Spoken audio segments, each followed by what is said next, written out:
अगर आपको ईवीएम्स को मूव करना है तो कम से कम जो प्रत्याशी चुनाव लड़ रहे हैं उनकी जानकारी में होना चाहिए। और सोचिए, मुख्यमंत्री आवास से प्रमुख सचिव, मुख्यमंत्री जगह जगह फोन कर रहे हो और डीएम्स को बता रहे हो। ये घबरा गए उसी दिन जिस दिन अखबारों में कुछ जगह आया कि कहीं पार्क की सफाई हो रही है, कहीं घर की सफाई हो रही है। और आप में से वो लोग हैं जो ज़मीन पर घूमे हैं, जो ज़मीन पर चुनाव चल रहा है, वो भारतीय जनता पार्टी के खिलाफ था, जनता के अंदर नाराज़गी थी।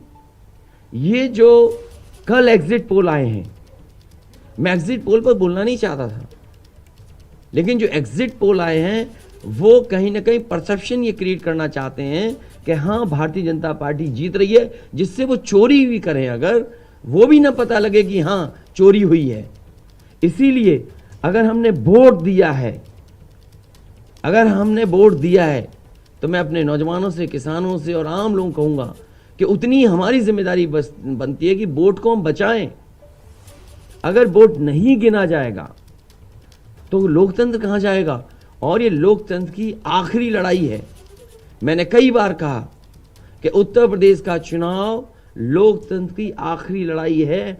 इसके बाद तो जनता को क्रांति करनी पड़ेगी, तभी बदलाव आएगा। इसलिए मैं अपने पार्टी के लोगों से और जो सच्चे ईमानदार, सच्चे सिपाही हों, सच्चे अधिकारी हों, सच्चे पत्रकार हों, कम से कम आगे आएं और लोकतंत्र को बचाने के लिए खड़ा हों। और मैं अपनी पार्टी के लोगों से कहूँगा कि जब तक काउंटिंग ना हो जाए तब तक कम से कम ये नज़र रखें और लगातार निगरानी रखें कि कैसे वोट बचाया जा सकता है, कैसे जहाँ पर मशीनें रखी हैं कोई किसी का आना जाना ना हो। ये लोकतंत्र के लिए बहुत ही खतरे का समय है। जो दल हार गया, अब उसके बस में यही है जो अब करने जा रहे हैं। ये जितने कुछ एग्जिट पोल हुए हैं वो इसीलिए हुए हैं कि अगर वो चोरी भी करें तो शायद नजर ना आए। अब ईवीएम्स पकड़ी गई हैं, बहाना कोई ना कोई अधिकारी बताएंगे कि हम ईवीएम्स इसलिए ले जा रहे थे।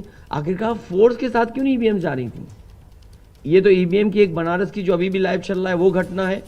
बरेली में एक स्ट्रांग रूम से बाहर नगर पालिका की कचड़े की गाड़ी में, जिसका नंबर UP25 DT 9166 में 3 बक्से सील पकड़े गए। जो सील बक्से थे, एक बक्से में सादा बैलेट पेपर था तथा 2 बक्से में मोहरें, रजिस्टर तथा सील करने वाला सामान था। करीबन 500 बैलेट पेपर पकड़े गए। इसी तरह सोनभद्र का है कि सोनभद्र में भी बड़े पैमाने पे चीज़ें पकड़ी गई। वो भी लोग समझ में आ गया तो उन्होंने देखा, SDM को रोका। SDM घोरावल जनपद सोनभद्र में खाली मत पर अपनी गाड़ी से पॉलिटेक्निक कॉलेज ले जाते हुए पकड़े गए। क्या सफाई देगी सरकार? इसीलिए मैंने कहा प्रमुख सचिव, मुख्यमंत्री, आप जानकारी कर लें। अगर आपके DMs कोई जानकार हैं, उन्होंने खुद बताया है कि वहाँ से, लखनऊ से फ़ोन आ रहे हैं कि जहाँ पर भारतीय जनता पार्टी हार रही हो वहाँ पर काउंटिंग स्लो हो और रात तक काउंटिंग लेकर के जाइए।